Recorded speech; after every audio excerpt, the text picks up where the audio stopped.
Si të arrisim sinqeritetin ndaj Allahut? Shikoni, kjo është një punë e vështirë. Kemi dietarë të shumt që na kanë treguar se me vite të tëra kanë luftuar me niyetin e tyre. Kanë luftuar me niyetin. Çfarë do të thonë? Do të thonë derisa kanë arrit në pikën kur nuk kanë pas problem me niyetin, ka qenë një luftë e brendshme e vazhdueshme. Pse? Se çytjet e shejtanit janë ato që janë vazhdimisht afër njeriut, vezvesja e tij. Po ashtu, njeriu për nga natyra ndonjëherë dëshiron të shtiret, të tregohet para njerëzve. Në një hadith Muhamedi sallallahu alaihi wasallam thotë, ka njerëz të cilët kur i shikon dikush e zbukurojnë namazin e tyre, edhe leximin e tyre në namaz. Këta njerëz e kanë arritur sinqeritet, nuk e kanë arritur, nga se në veprat e tyre, përveç qëllimit që duhet me pas Allahu, është edhe diçka tjetër. Prandaj, prej sebepeve kryesore që njeriu e ndihmojnë që ta kultivon, ta zhvillon sinqeritetin e ta mban të pa prekur dhe të pa njëllosur është rritja e vetdijes për mbikëqyrjen e Allahut subhanahu wa taala. Ne shumë pak do të jemi të vetdijshëm për mbikëqyrjen e vazhdueshme të Allahut subhanahu wa taala. Do të ndonjëherë kur jemi vet, shejtani na mashtron dhe thotë tash nuk më sheh askush. Në atë moment besimtari është i vetdijshëm. Sikur se thot një poet, idha ma khalauta fala taqul khalautu walakin kul alayya raqibu. Kur të mbetesh i vetmuar, mos thuaj tash jam vet. Por thuaj mbi mua qëndron vëzhguesi i cili më vështron, është Allahu subhanahu wa taala. Edhe besimtari nëse dëshiron që ta mbron, që ta ruan, që ta forcon sinqeritetin e tij, duhet tek zemra e tij të arrit këtë vetdije. Se Allahu xhashanu, po në veçantë kur i vetmi. Jo rastisht Allahu, o pejgamberi sa kur thot për njerëzit që janë në hijen e Allahut, në hijen e arshit të Allahut, në ditën kur s'ka hije tjetër, përveç hijes së arshit të Allahut. E përmend një njeri, cili është ai njeri? Rajulun dhakara Allaha khalian. Njeri i cili përmend Allahun kur është i vetmuar. Askush nuk ka për me duar trokit. Askush më tha, mashallah, kjo ka takva. Kjo ka musliman i mirë, kjo ka i devotshëm. Askush nuk je, vetë je. Me vetën tënë, me nefsin tënë, i cili vazhdimisht mundohet që me të mashtruar, me të largu nga rruga e duhur, në atë moment nëse loti apo syri nxjerr lot nga frika për Allahut subhanahu wa taala, kjo është dëshmi se ti e ke arritur atë që dush me pas si synim, që vazhdimisht të me qenë i vetdijshëm për mbikëqyrjen e Allahut subhanahu wa taala. Kjo është diçka shumë e rëndësishme.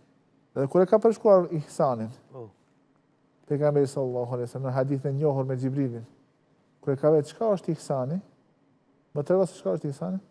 Çka i ka thonë? En ta'budallaha ka'annaka tarahu. Ta adhurosh Allahun sikur je duke e pa, duke e shikuar. Edhe pse ti nuk ke mundësinë e pa, je i vetdijshëm se ai të sheh.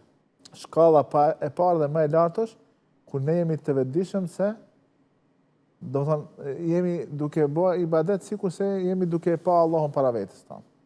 Tu do ta ceki se ne si besimtar në këtë botë nuk mundemi, nuk na lejohet që ta paramendojmë Allahun se si mu ka mundësi me u duk. Po ne kemi mundësi ta bëjmë atë shkallën e dytë, të jemi të vetdijshëm dhe të bindur se Allahu xhaleshanu na sheh. Do të thonë besimtari është ai i cili duhet me pas vetdijen se Allahu xhaleshanu vazhdimisht e mbikëqyr atë. Dhe kjo i ndihmon tek ai të kultivohet kjo ndjenja që thamë vetdije se Allahu na shikon dhe e din çdo gjë, dhe kjo na ndihmon që pastaj sinqeriteti jon të bëhet më i pastër. Më i pastër dhe të bëhet ashtu si duhet. Dhe çështja që ndihmojnë për me e forcu sinqeritetin është edhe leximi i Kuranit. Se Allahu xhaleshanu në Kur'an flet për cilësitë e tij. Për cilësitë e Allahut është El Alim, ai që di çdo gjë. Es-Semia, ai që dëgjon çdo gjë. El Basir, ai që sheh çdo gjë.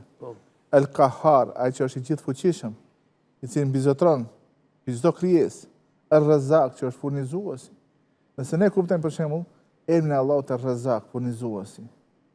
Kjo nuk na ndihmon që ne mos të mbështetemi tek krijesat, madje edhe duke dash me u afru tek ndonjë krijesë, tek ndonjë njeri që ndoshta ka famë, ka pasuri, ndoshta edhe pak se tregojmë vetveten sikur besimtar të devotshëm. Jo, përkundazi kur ti e din se furnizuesi kryesor, nga ai që ka kriju edhe pasurinë edhe pasanikun, edhe njeriu në varfër, edhe skamin, këtë i ka kriju edhe i ka caktu Zoti i gjithdijshëm dhe i plot fuqishëm, Ar-Razzaq.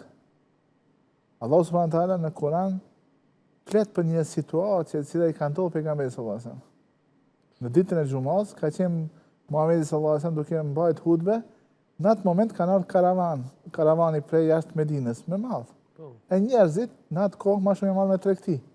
I kanë prit karavanët me ardh për me blerë diçka apo për me shit diçka.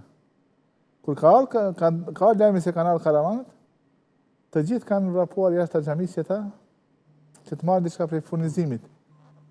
Allah xhaleshana thot, i përmend në fund të ajeteve, thot Ar-Razik, furnizuesi i kush? Është Allahu subhanahu wa taala. Këtë ta keni vazhdimisht në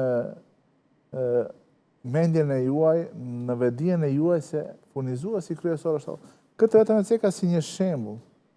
Duke lexuar Kur'anin ne njoftojmë, domethënë njihemi me Allahun subhanahu wa taala dhe kjo na ndihmon që të forcohet sinqeriteti. Për çështje e tjera që është shumë e anashkaluar në kohën tonë është shoqërimi me njerëz të mirë. Shoqërimi me njerëz të mirë na motivon që edhe ne të mundohemi të bëhemi të tillë. Sikurse shoqëria e keqe ndikon keq, sikurse ka treguar Muhamedi sallallahu alaihi wasallam, ashtu edhe shoqëria e mirë ndikon pozitivisht tek njeriu dhe ja mundson atij që të identifikohet me ta, apo të fillon nga dalë të bëhet sikur ata.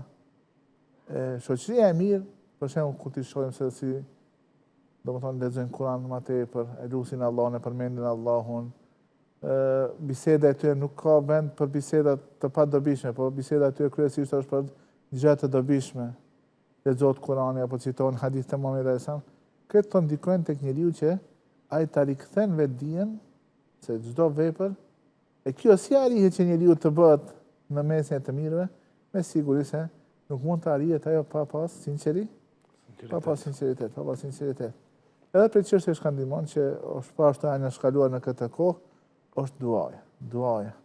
Në momentet kur Allahu i pranon lutjet. Për shembull, në Ramazan, në kohën e iftarit, drejto Allahut, lutë Allahun që më dhon sinqerisht, edhe në fjalë, edhe në vepra, edhe në adhurime, sepse sinqeriteti është ai i cili pa të cilit vepra jote është e pavlefshme. E azgjësuar, shndrohet në plu edhe hi dhe në ditën e gjykimit, sikur se thotë Allahu qadimna ila ma amilu min amalin fajalnahu haba'an manthura.